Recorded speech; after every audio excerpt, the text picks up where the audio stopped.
Y entonces ahora yo quería hacer una especie de resumen, bueno, no resumen, pero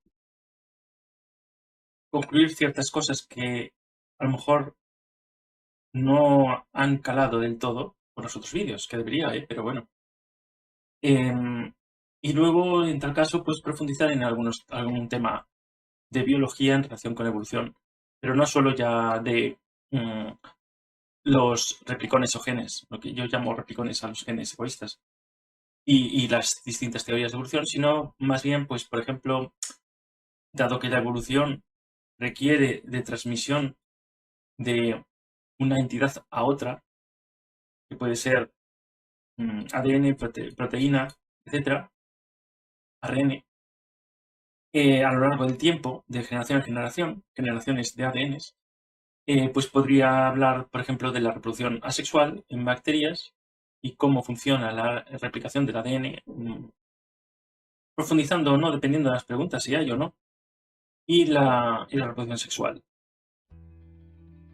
Bueno, pues, ¿qué era el gen egoísta y por qué le llamo replicones yo a los genes egoístas? Bueno, ya habíamos dicho, ¿no? Ya había dicho que el gen, como ya tiene su propia definición y se usa para ciertas cosas, pues si llamas a... Si usas el nombre gen egoísta, pues no es que pueda haber confusión, sino que sí, un poco de confusión, en plan de que en el sentido de que no son los genes del ADN los egoístas. A lo que se refiere gen egoísta es a que las entidades que tienen capacidad que adquirieron capacidad de replicación de sí mismas, las que existen ahora son las que han conseguido replicarse mejor. Claro, ponerle el nombre de egoísta es como añadirle una especie de voluntad, ¿no?, a una molécula. Y las moléculas no tienen voluntades, pero sí que está bien lo de egoísta porque enfatiza el hecho de que desde la perspectiva mundana típica antropocentrista deja claro que ese antropocentrismo no tiene ningún sentido. Y esas entidades o genes o proteínas se replican ellos, producen sus proteínas que a la larga, pues con la evolución de las células y todo esto, y los seres pluricelulares nos han hecho a nosotros y a todos los organismos pluricelulares, y nosotros no somos nada más que construcciones evolutivas por parte de esos genes o proteínas, o por parte de esos replicones, que no tienen ninguna intencionalidad y que no hubo, que realmente se llama construcción porque no podemos decirlo de otro modo, pero que somos carcasas. De modo que esos replicones o genes egoístas consiguen eficazmente seguir existiendo. Básicamente, no es que seamos ni errores ni aciertos, simplemente somos una manera que ha sucedido, pero claro, a lo largo de millones y millones de años de evolución, miles de millones de años de evolución, y somos tan eficaces. Somos tan eficaces. El replicón nuestro genera replicones de modo que siguen existiendo en la actualidad tan eficazmente como el replicón de una bacteria que no tiene más que, pues, es unicelular y no tiene reproducción sexual y tiene una sensibilidad química, pero nada más. A lo que viene a cuento es que se nos ha despojado definitivamente con el método científico en los 70 o en los 60, 1960, 1970, se nos ha despojado, pues, de cualquier idea antropocentrista, de que llegamos a dejar de ser el centro del universo, porque llamaban universo a lo que había, y que la Tierra era el centro de ese universo, y entonces los seres pensantes éramos nosotros, que también eso está despojado, esa idea está despojada. Hay otros organismos capaces de abstraer, con unas limitaciones, sí, pero son capaces de abstraer. Y y entonces empezamos a ser nada, estamos en una roca perdida en el espacio que está orbitando una estrella porque es un residuo de esa estrella cuando se generó y está orbitando ella, no es el centro ni siquiera de su sistema de órbita, de solar o estelar, y hay cientos de miles de millones de sistemas estelares más, y etcétera. Bueno, pues al margen de eso, desde el punto de vista evolutivo, pues también ha cambiado la idea de que somos la cúspide de nada, no somos cúspide de nada, pero es que no solo... Y otros organismos están al mismo nivel que nosotros en cuanto a eficacia de que están, es así a lo que viene en la evolución, que la inteligencia es una estrategia que nos ha funcionado, por lo menos hasta ahora, que tampoco está claro que sea un sistema eficaz de mantenimiento de una especie, o sea, de mantenimiento de los replicones a lo largo del tiempo. O sea, que con eso quiero decir que los replicones que por casualidad a lo largo de millones de años han propiciado la posibilidad de inteligencia, pues puede que en un futuro sean los replicones que no los ineficaces, vamos, los que vayan a desaparecer. No se sabe. Hay que esperar lo mejor y nada más. En el sentido nuestro, vamos, en el sentido egoísta del ser humano en este caso, de las personas, de tú y de mí. ¿Qué más? Pues eso, la idea, que somos carcasas, somos como el continente de ese replicón. Por casualidad somos un continente que tiene un poco de conciencia, porque claro, la conciencia también tendrá niveles, y si encontramos otros organismos inteligentes, pues a lo mejor nos encontramos, aunque a lo mejor no podemos distinguirlos, pero a lo mejor tienen más conciencia que nosotros. Bueno, pues eso, tenemos niveles de conciencia, pues por casualidad. Es bueno indicar aquí que, bueno, recordar la convergencia evolutiva. Y eso quiere decir, ¿cómo recordar?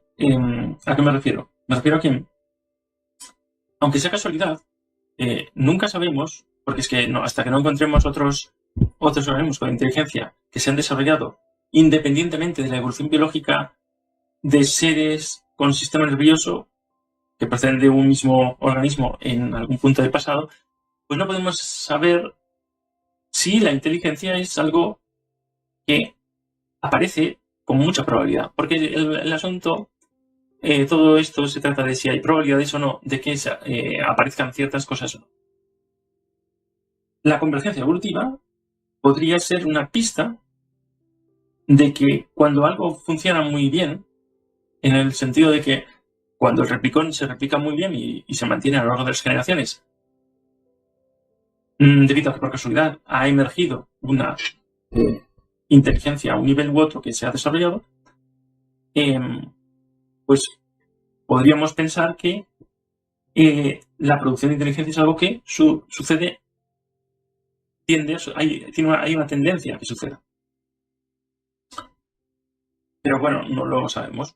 Eso, necesitamos otra prueba. Por ejemplo, bueno, esto es lo mismo que cuando hablamos de vida extraterrestre originada fuera de la Tierra.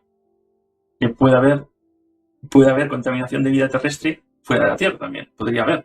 No está tampoco probado. Bueno, hasta que vida viva, porque sí que sabemos que hay pozos de agua, se llaman, en la Luna. Hemos puesto nosotros por accidente la Luna. Y entonces necesitaríamos encontrar vida en algún planeta exterior, o Luna o lo que fuere, que fuera originaria de allí, para saber si la vida es algo que sucede con mucha probabilidad. Si a lo poco que encontremos y que busquemos encontramos vida, pues sería una pista de que es bastante probable la vida, que no es rara. No encontrarla, seguir sin encontrarla, no te dice que es rara. Te dice que no la has podido encontrar. Esto ocurre con las inteligencias extraterrestres también. Podría ser que no seamos capaces de encontrar inteligencias extraterrestres, o no seamos muy eficaces encontrándolas, o las inteligencias extraterrestres son muy eficaces al evitar que las encontremos. También eso puede ocurrir. Y bueno, Bueno, continúo.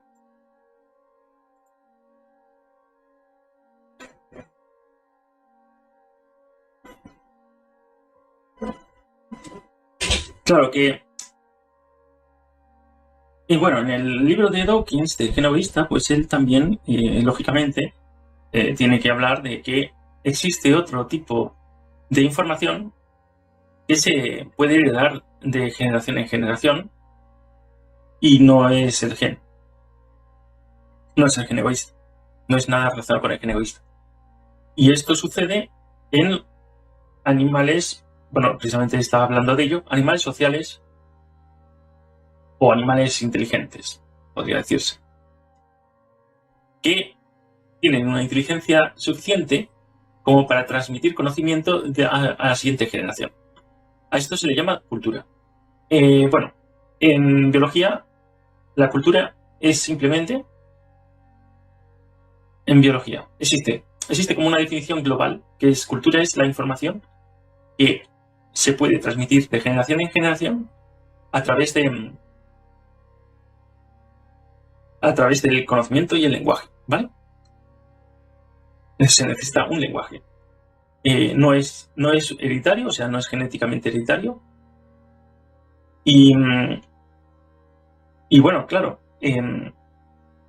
esta cultura en las sociedades avanzadas, incluso en algunos, bueno, en los humanos es imprescindible para mantener una sociedad tal como la queremos o medianamente como la queremos. O sea, los chimpancés se pierden cierta cultura de transmisión de información de cómo llegar a alcanzar, por ejemplo, hormigas con palos, que lo hacen algunas tribus de chimpancés. No sé si solo algunas o la gran mayoría, no sé. Si pierden esa posibilidad, bueno, pues no se va a desestructurar su población, no van a tener peligro de extinción. Pero si se nos derrumba la civilización global tal como está ahora,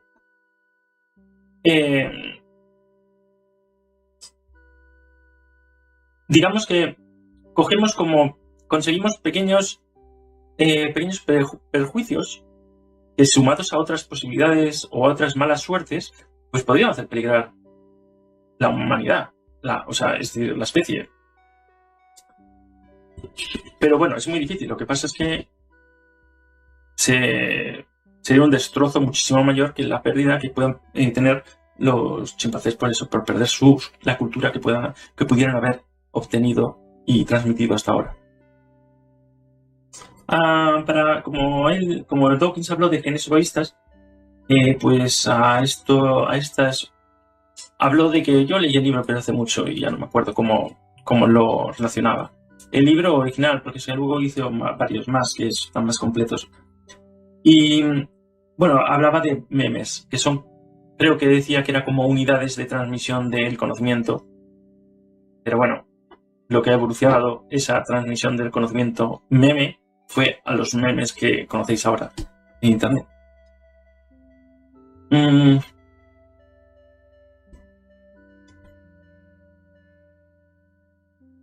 Bueno, otro punto interesante aquí es que, bueno, si os fijasteis, yo he hablado mucho de evolución, parece que es muy complejo porque parece que hay mucha información que dar, pero no es así. Simplemente cuando se tienen mayores conocimientos sobre evolución biológica, más a partir de ahora es solo porque se conocen casos concretos de cómo ciertos genes pues tienen un mayor porcentaje, aportan mayor porcentaje de eficacia biológica que otros genes, etc. Y bueno, sobre todo con los animales sociales como las hormigas, pues sí, se estudian casos muy curiosos sobre el cultivo de las hormigas, cultivos de hongos, etc., que tienen ellas, y que claro, estos animales sociales no son como los animales sociales de los que hablaba con su cultura de transmisión por lenguaje y conocimiento. Esa transmisión es genética, o sea, esos comportamientos sociales de las hormigas y hormigas que no se reproducen y hormigas que hacen que su trabajo está increíblemente estipulado y que funcionan como células unitarias de un organismo general que es el hormiguero, Eso es expresión directa de los genes. Son animales sociales, pero son sociales porque generar esa estructura social se consiguió a través de mutaciones y selección de genes que propiciaban eso, que lo expresaban, vamos, que lo traducían, que se traducían eso. Bueno, pues al margen de que parece complicada la evolución biológica, y no lo es, y ya os digo que sobre todo se hablan de casos, y yo intentaría hablar de alguno también, no sé si ahora, casos concretos divertidos o interesantes. La evolución biológica se puede reducir a unas cosas muy simples, que son cambios de frecuencias, en el caso de los genes ADN de alelos, a lo largo de las generaciones. Genes y alelos a lo largo de las generaciones por aumento de variabilidad en la población local o mundial, da igual. Si es local, podemos meter ahí el tema de la migración, pero si es global, pues la migración pues sí tiene sus efectos, pero ya podemos reducirla, como que es aumento de variabilidad por mutaciones y la selección natural de esos mutantes eficaces en el hecho de replicarse más que los demás. E incluso compitiendo con ellos, claro. O sea. Y claro, esto se puede reducir a una cosa que es que parece una tautología. Me encontré con un biólogo que criticaba la evolución biológica porque le sonaba a tautología. Es decir, tautología es una sentencia en la que la causa por la que sucede algo es ese algo mismo. Por ejemplo, en el caso de la evolución, existen los organismos que existen porque los que existen son muy eficaces al permanecer. Y claro, parece que eso suena a tautología. ¿Qué ocurre? Que, bueno, al criticar la evolución biológica solo pensando que eso es una tautología matemática, y entonces una tautología matemática no puede describir matemática que no añade más información, no puede describir lo que hay alrededor, es un error cuando lo que ocurre es que las evidencias que llevan a la teoría, a que la hipótesis inicial de la teoría de evolución haya superado todos los pasos o pruebas de refutación, y cuando no pasaban, pues en vez de hablar de supervivencia se habló de reproducción, y en vez de hablar de reproducción, cuando no pasaba esa prueba de refutación en algunos casos, empezaron a crear las hipótesis del gen egoísta, y esa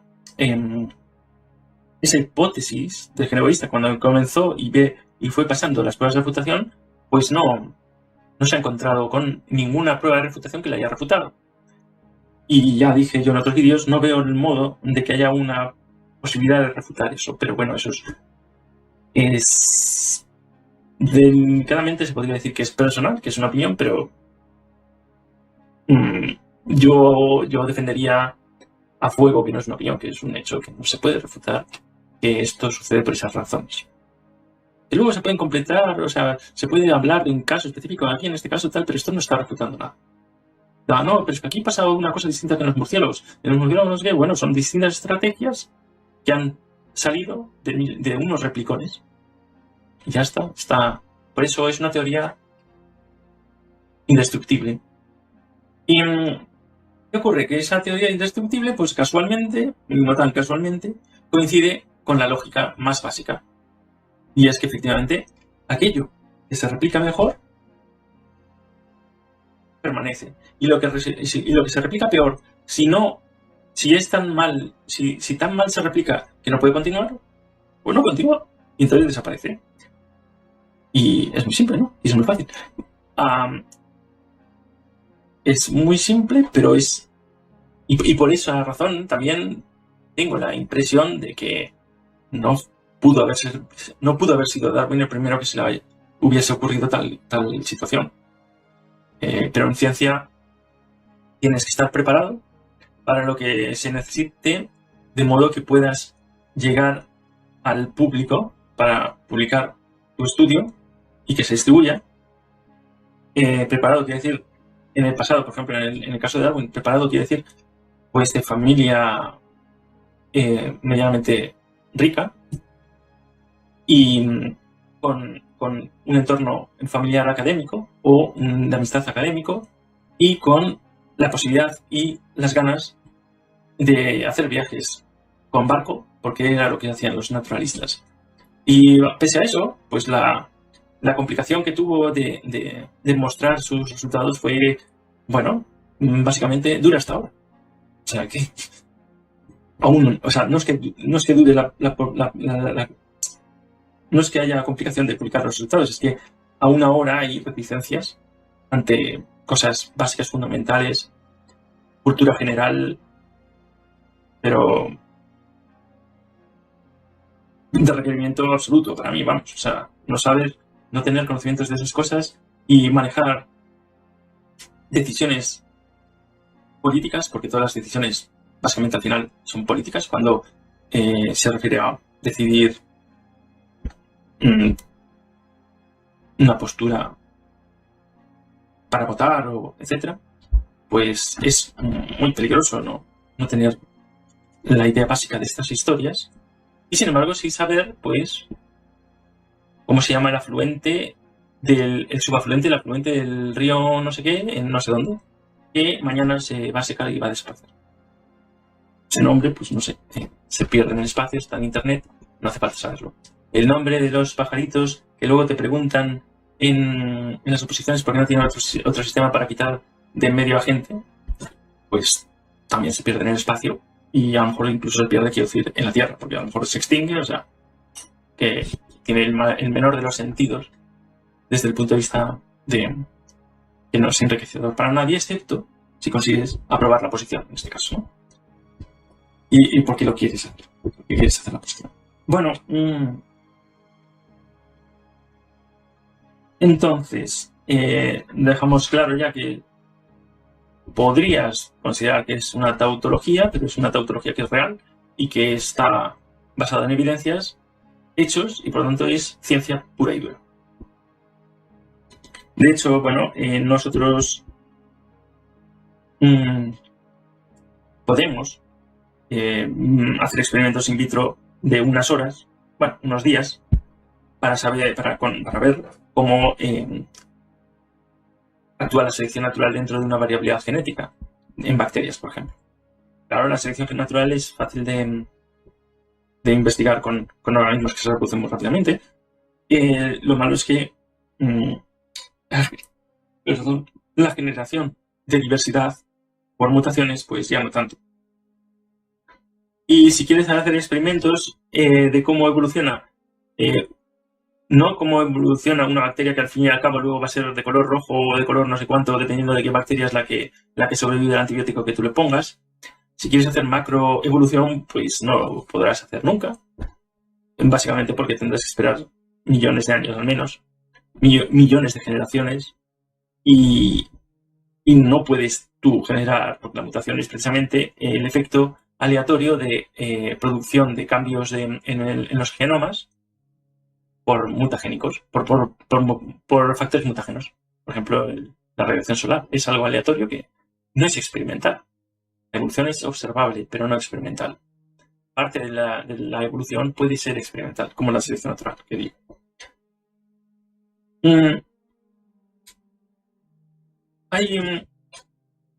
Bueno, lo que sí hay a todo esto, esto implica que, reitero, pero es que a lo mejor no se da cuenta la gente que escucha, que no hay absolutamente nada ni nadie generando una dirección evolutiva durante 3.700 millones de años en la Tierra. Y en la Tierra y en cualquier planeta o luna o satélite artificial incluso en la que haya aparecido vida en extraterrestre. La evolución es universal y es autónoma totalmente. Y ya no tiene tampoco intención ninguna.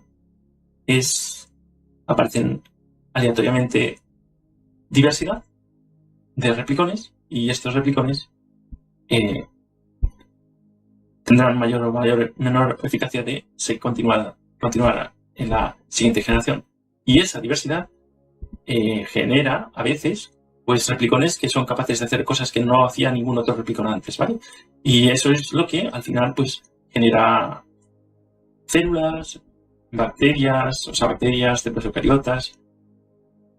En la célula eucariota ha entrado en algún momento bacterias dentro, y esa célula procariota que se la interiorizó, porque no la digirió y la mantuvo ahí. Con el paso del tiempo, de millones de años, esas mismas bacterias que estaban dentro de esa otra bacteria se reproducían en esa bacteria, la otra bacteria se reproducía también, y entonces mantuvo, ¿no?, sus bacterias internas sin digerir a lo largo de millones de generaciones, hasta el punto de que las bacterias que estaban en el interior empezaban a no ser autónomas ellas mismas del todo. O sea, quiero decir, si por algún casual salían de esa célula, ya no podrían ejecutar ninguna actividad biológica que les llevara a reproducirse, porque parte de ese genoma ya no lo dejaban de tenerlo, y son dependientes, o bueno, metabolismo, etcétera, y son dependientes de la célula que ahora es eucariota, ¿vale?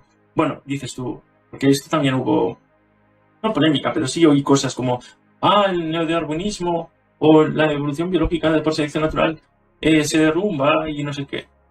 Y eso son como modas fashion, como cosas, son falacias que aparecen, falacias en el sentido de que no es eso lo que está diciendo la endosimbiosis. La endosimbiosis es nada más que una posibilidad que hubo, que sucedió, y también por casualidad, y que también es causa, al fin y al cabo, de la expresión de esos replicones, de los unos y de los otros, y que esa mutualidad, esa simbiosis, pues fue seleccionada. Quiero decir que funcionaba bien, en el sentido de que seguían juntos a la siguiente generación, con eficacia.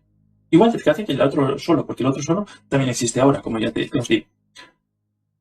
Entonces, entendéis que la endosimbiosis es nada más que una posibilidad, y que está bajo los condicionantes de la evolución biológica. ¿Y eso por qué? Porque en biología, si no es una inteligencia que genera y mantiene el organismo en su granja, por ejemplo, o en su laboratorio, la biología, fuera de la intencionalidad de una inteligencia que la controle,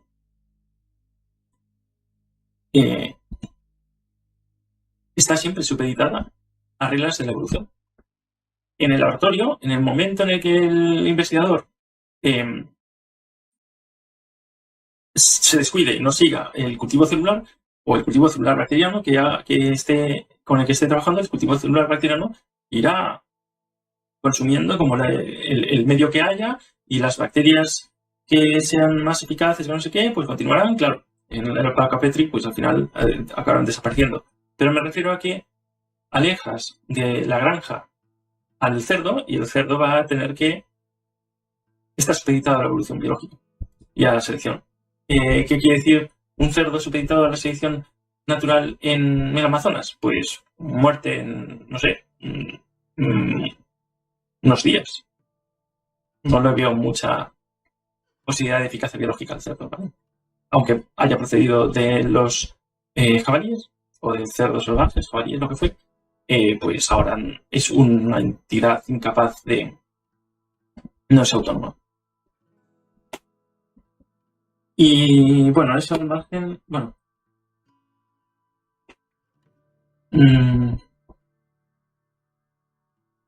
Bueno, ¿cómo relaciono yo?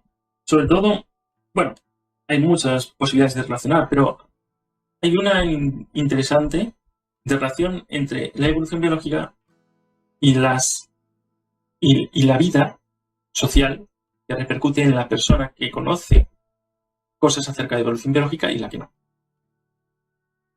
Porque yo siempre estaba diciendo, hasta ahora siempre estaba diciendo, nunca dije por qué, pero siempre estaba diciendo, quien no conoce los mínimos sobre evolución biológica, lo veo muy perdido a él en el mundo en el que se desenvuelve. Puede no estarlo, pero es una, o sea, si conoces cómo ocurre la evolución biológica, pues te van a tener dificultades en engañarte. Y conocerás cosas que te proporcionarán herramientas para entender el exterior, o sea, tu sociedad en sí. No conocer, y luego lo digo, aún no estoy en ello, no conocer la evolución biológica repercute negativamente en esa persona porque tiene menores posibilidades de encontrarse con la realidad que hay en la sociedad. Pero es que también está perjudicando al resto porque está decidiendo por el resto sin tener información. Y ahora lo voy a decir así. ¿Creéis que conocer que el espacio, la descripción del espacio como un espacio curvo del espacio, existe el tiempo y el espacio? Pues la definición del espacio como tiempo y espacio existen por las nuevas teorías, pues otras 12 dimensiones más que ya no tienen nombre, ya no tienen el nombre de espacio ni nada. Pero bueno, de las que nosotros estamos acostumbrados, en las que nos desenvolvemos, es el tiempo y el espacio. Bueno, ¿queréis que saber que el espacio es curvo? Que el espacio sea curvo es un modelo eficaz para describir cómo se comportan los cuerpos en el espacio, por ejemplo. Los cuerpos y la luz y la energía en el espacio. Va a tener repercusiones en tus ideas políticas. Podría. Sí, porque podría.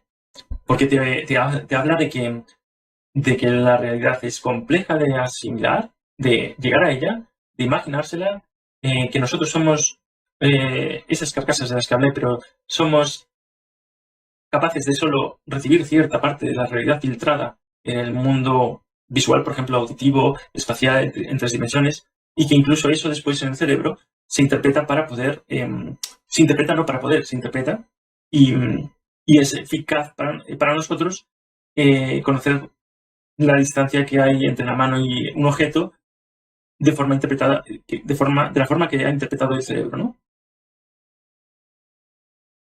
Sabiendo que la realidad es más que lo que vemos y observamos, pues te da una idea de que necesitamos usar método científico para describir la realidad mejor y para poder sobrevivir mejor en este universo, pero que además esas herramientas tendrían que estar al alcance o tendrían que favorecer a todos los individuos y no solo a unos cuantos, porque conforme a unos cuantos van a controlar cada vez más esa información, pues los otros individuos estarán totalmente a merced de esos, ¿no? Bueno, sí que sirve, pero yo puse el ejemplo porque saber sobre evolución biológica te va a servir mucho más y va a ser mucho más simple el proceso el entendimiento de cómo es la política humana, que son relaciones humanas siempre.